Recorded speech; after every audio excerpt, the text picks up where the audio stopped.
is that he has to play better, and he has to be more consistent in playing better, and that's what we're looking for. He's our quarterback. Is no quarterback controversy. Rico Smalls is our backup, and that's where he will be until we feel comfortable with Rico that he knows our system. We don't want to set him up for failure. Rico came in, didn't cause us no turnovers.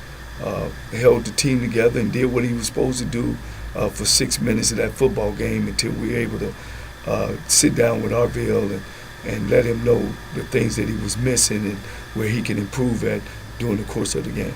Well, Coach, when you talk about Arvell Nelson making a few mistakes from a fan's point of view, I guess the only mistakes he made was throwing the interception. But from a high-octane, big play offense, which is the system,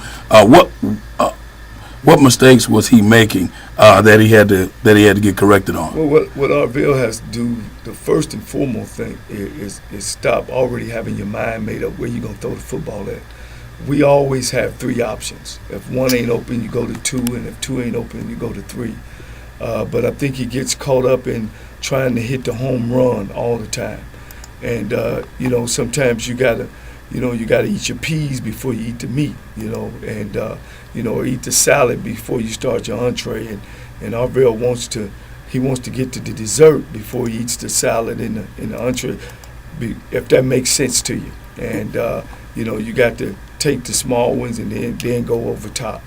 And what he wants to do is go over top, and he's not looking at the intermediate and the smaller throws that we have set up in our offense.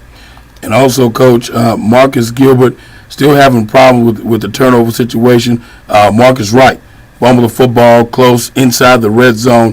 While I'm sure that had to hurt. Seemed like we were leaving points on the board again. Well, I'll take the blame for that because I told the running back coach earlier in the game that Marcus was getting kind of winded.